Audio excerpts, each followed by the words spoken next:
Hi, welcome. In this video, I want to once again respond to some of the foolishness going on in the dog training world. And some of that foolishness ends up by way of my comments section on my videos by those who, again, are totally sold out to this ideology.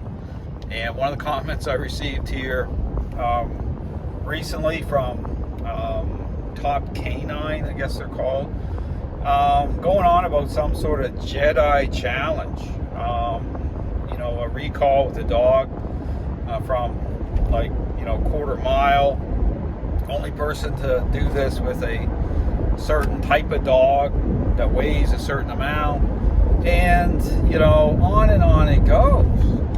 But then again, just down the ideological rabbit hole once again. So again, going over looking at this challenge, what it is or whatever. But here's the thing, okay? And this is the problem with, again, I talk about appearances. I talk about within a framework of response, the deceptive nature of response. By those who, again, don't consider the depth, okay, as to what's going on beyond just simply motivating a dog to respond a certain way. Meanwhile, the dog training world's coming apart at the seams. So again, my encouragement, okay, to anyone who is seeking answers as to what is the problem, is to actually move beyond appearances. Okay, consider what a process is once a relationship problem is underway. It does not represent a learning-based exercise. Okay, it's a intervention.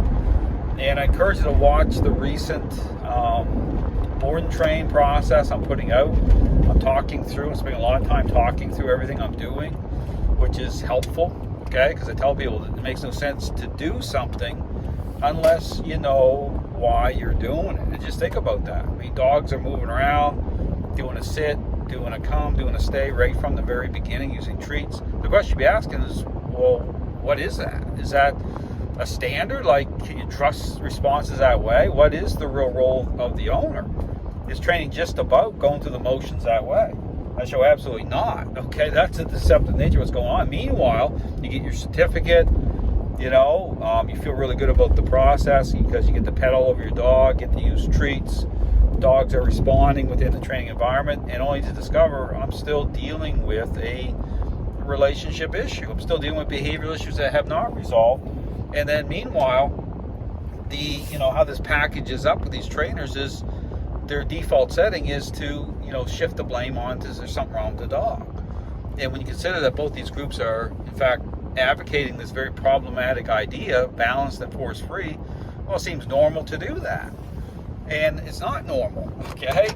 And the dog training world's coming apart at the seams. So again, when people leave comments on my video content, here's my encouragement is for those who are doing this or are just wanting to get on social media, get off social media for 6 months.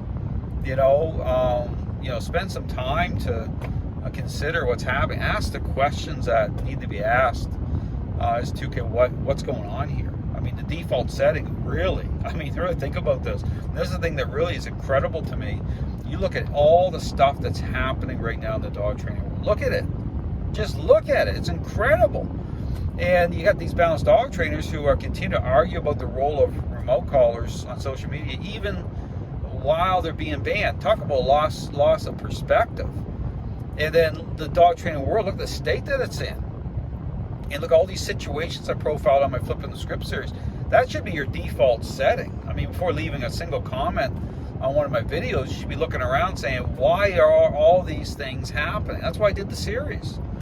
And, why is it getting worse? Instead, you got all these trainers who are totally self-focused. They don't care about dogs that way. Totally narcissistic. And they're virtue signaling. Look at guys like Zach George. I'll talk about that. Certain situations.